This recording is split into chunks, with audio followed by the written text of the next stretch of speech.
Estamos aquí con el compañero José Antonio, historiador favorito de la academia. Sí, licenciado en historia. Vale. O historiador, que es lo mismo. Vale. Vamos a echar una charlita con acento canario. Como siempre tengo yo con José Antonio tomando una merienda mientras contamos nuestra historia y esgrimiendo los conocimientos históricos y aprendiendo muchísimo de él. El aprendizaje es mutuo. Bueno, pues entonces, la idea de hacer estos podcasts es tener un material que podemos utilizar de manera divulgativa para que los chicos puedan entender la historia de una manera más amena que leyendo un libro, ¿vale? Entonces, hemos pensado que la primera sesión sea de la Reconquista, porque tenemos niños que ahora mismo están estudiando la Reconquista.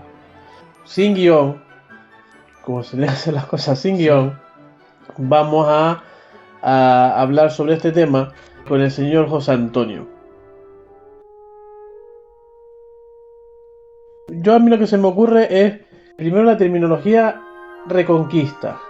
Tenemos una discusión profunda sobre si la terminología es correcta o no es correcta. Sí, hay un debate. Hay gente a quien no le gusta esa palabra porque considera incorrecto ese término o no le gusta debido a que no es demasiado oportuno. Es decir, también porque no aceptan tampoco la palabra conquista cuando se produce la entrada de los musulmanes en lo que era la Hispania visigoda entonces, y por eso es una de las causas por las que existe esa discusión de si la palabra reconquista o no hay reconquista. En cualquier caso, sí se demuestra que hubo entrada de un elemento invasor como eran los musulmanes, los árabes, y también hubo una reacción también de tipo militar por parte de los reinos cristianos en la península, ¿no?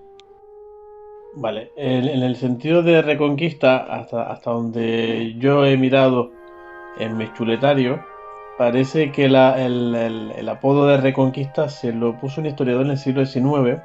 Antes no. Entonces creo que fue Manuel de la Fuente, que hablaba de la reconquista. Cierto. Y era Ortega Gasset que decía que no se puede haber llamado reconquista porque entonces tendremos que hablar de un proceso mucho más rápido y efectivo. ¿Vale? Porque la reconquista, ¿cuántos años? Suponiendo que es reconquista, o mejor llamado Cruzadas del Sur, ¿cuántos años duraron? ¿O cuántos años duró? Sí, ¿cuántos años? Es que hay, teniendo como base que la ocupación musulmana de la península ibérica se produce desde el 711. El 711 comienza la entrada, la conquista militar, por así decirlo, y el año final en el que se produce el fin del periodo islámico en la península ibérica, en 1492, con la conquista de Granada por los reyes católicos, por los ejércitos cristianos. Entonces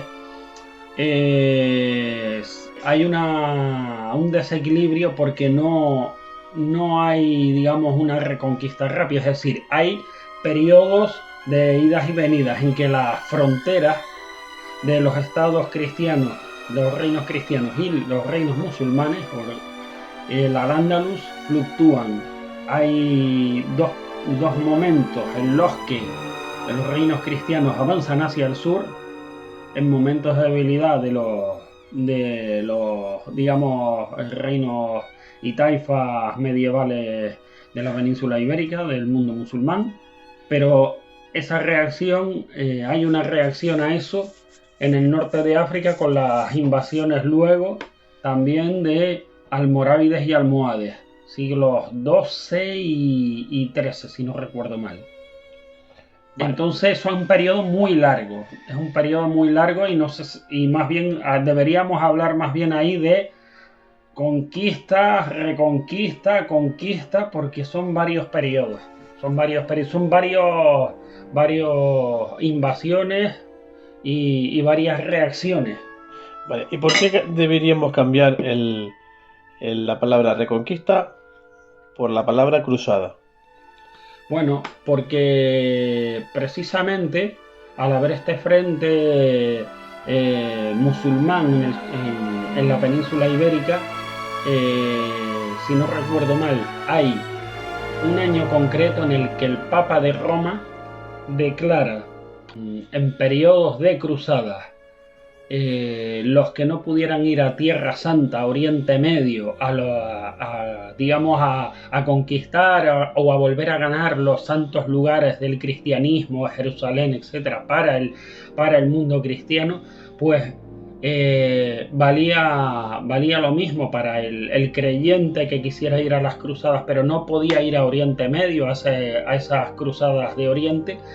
Se consideraba la lucha por el cristianismo en la península ibérica, para recuperar la península ibérica para el mundo cristiano, como otra cruzada. Por eso se le llamó también la Cruzada del Sur, y el Papa prometía la ganancia del cielo o el perdón, como sabemos en el mundo cristiano, en caso de una lucha, una cruzada contra el infiel en este punto, en Oriente Medio o, como si no podía, en la península ibérica. Si no me equivoco, el Papa era Urbano II. Ese mismo. Urbano II, 1099. Siglo XI. Siglo XI. Que en el siglo XI estamos todo el medievo español desarrollado. Sí, nos quedaba, estamos en el 1099, nos quedaban 400 años más sí, de luchas en la península. Estamos en pleno periodo de feudalismo. Ok. Que además, que sería muy interesante para los chicos que en esta época están dando también el feudalismo. El feudalismo. Cierto. El siglo XI, siglo XII es la época cañera del feudalismo. Exactamente. ¿En qué consiste el feudalismo? Bueno, el feudalismo sería, es decir, un sistema, digamos, un sistema político, social, económico, que nace tras las caídas del Imperio Romano. La sucesión de ese Imperio Romano es la proliferación ante la falta de una autoridad central, un poder fuerte, un territorio bien definido como era el Imperio Romano, un control, digamos, de seguridad, ¿no? De seguridad, un ejército fuerte. Eso ya ha caído, y ante ello en los diferentes puntos de Europa, desde Centro Europa, Europa Oriental hasta la península ibérica, van surgiendo pequeños poderes, como una especie de algo así como una especie de señores de la guerra después de que se fue Roma, ¿no? Después de que desaparece el Imperio Romano. Entonces cada señor de la guerra, por así decirlo, en su territorio se hace con el poder. ¿Por qué? Porque tiene el poder militar, son señores de la guerra, son guerreros que tienen sus armas, tienen sus soldados, tienen su gente, y lo que hacen es, digamos, adueñarse de las fuentes principales, el agua, los bosques, etc. Y a los habitantes, a los campesinos, a los civiles, les prometen seguridad contra bandidos, contra la inseguridad de bandas armadas, contra el caos. Digamos, ellos ofrecían el orden.